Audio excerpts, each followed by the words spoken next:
Benvenuti nell'unico telegiornale fatto solo di buone notizie. Sigla!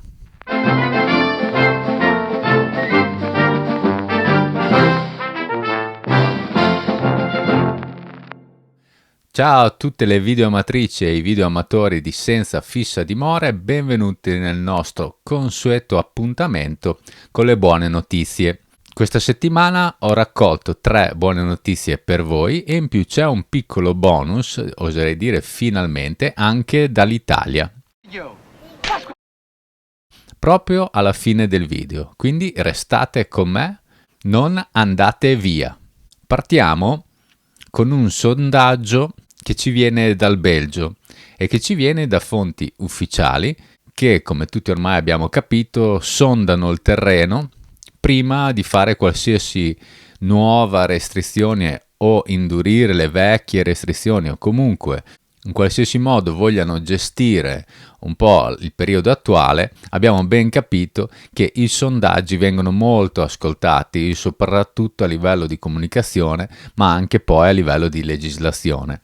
Il Belgio questa settimana, pochi giorni fa, ha tremato al solo sondaggio che ci dà come risultato che tra 100 persone interrogate che abbiano l'intenzione o no di farsi la famigerata terza foratura, il 33% dice no. Vi lascerò il link in descrizione di un articolo francofono che commenta appunto questo sondaggio perché è preso molto in considerazione, soprattutto dal fatto che c'è in previsione dal governo belga che la percentuale dei forati crolli drasticamente nei prossimi mesi, proprio perché non sarebbero attualizzati, come abbiamo capito il meccanismo è quello di farsi una foratura ogni 3-4 mesi, chi non se la fa poi verrà registrato come non forato, al pari di chiunque altro che non abbia mai scelto questa via.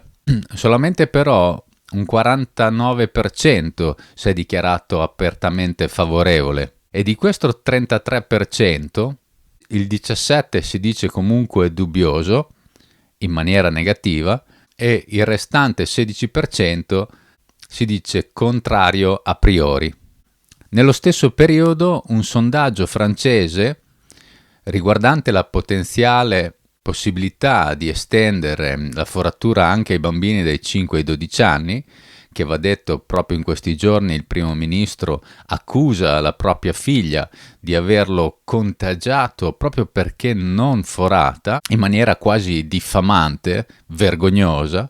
Allo stesso tempo le TV governative sfoderano in continuazione sondaggi proprio in questa direzione e si scopre che più del 70% dei genitori non ha nessuna intenzione di fare forare i propri bambini, sia per sfiducia in questo elisir, sia per sfiducia nella comunicazione del governo e in una grandissima parte anche perché non vede nessuna utilità nel far prendere questi rischi a bambini che non ne traggono assolutamente benefici.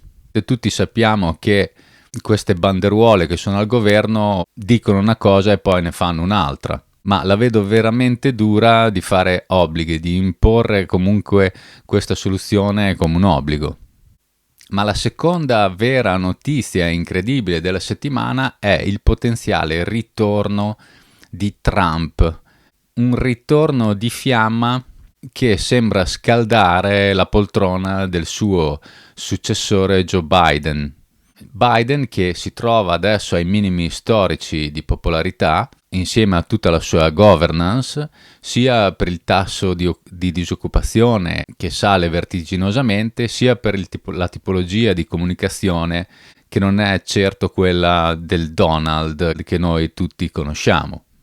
Sappiamo anche che il buon Trump doveva ritornare in giugno, poi si è spostato a agosto, poi tutto il mondo parlava del suo ritorno probabilmente nella sua terza edizione in ottobre, siamo in dicembre e ancora il suo ciuffo non si vede all'orizzonte.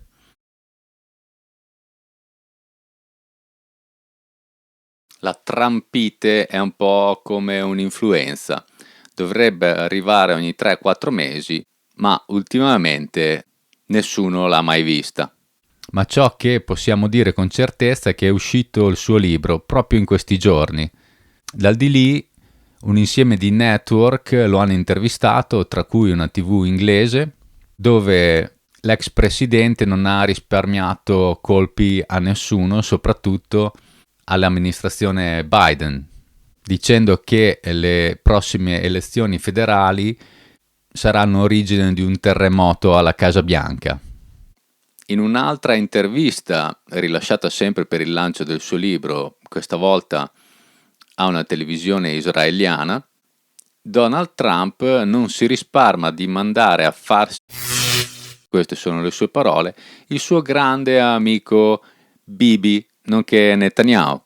Infatti, dopo una sviolinata con cui si dichiara ancora innamorato dell'ex premier israeliano, punta il dito verso di lui come in una love story, dicendo che lo ha tradito, facendo i complimenti a Joe Biden per primo per essere diventato il nuovo presidente degli Stati Uniti. Quindi non lo risparmia a nessuno, neanche a Netanyahu. La notizia vera è che sono cadute tutte le accuse del famosissimo e famigerato Russia Gate, tutte le accuse che avevano mosso una parte politica contro il partito di Donald Trump e contro lui in prima persona, sono tutte cadute perché erano prive totalmente di consistenza. Non c'erano basi e l'unico vantaggio che ne è stato tratto è stato appunto tratto dalla parte politica dell'opposizione. Qualche notizia finalmente arriva anche dall'Italia, dico finalmente non perché non ce ne siano state prima, ma perché queste che vi sto per elencare secondo me sono veramente simpatiche, la prima delle quali è senza dubbio l'uomo che ha tentato di farsi nel braccio di silicone. Gli articoli di giornale chiaramente lo riprendono nella maniera più consona alla narrazione, cioè i sottotitoli dicono non vi preoccupate, dopo mezz'ora si era già fatto forare. Noi restiamo col beneficio del dubbio e fermiamo l'immagine nel nostro immaginario collettivo con appiantata nel braccio di silicone.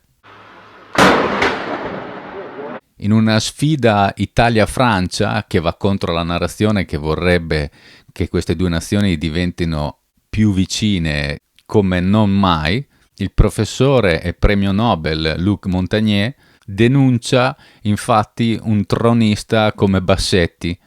Infatti il televirologo si era permesso di dargli del vecchio e rimbambito e sembra che gli avvocati di Montagnier e lui in prima persona non l'abbiano presa molto bene. Ma i francesi sanno cos'è un bidet?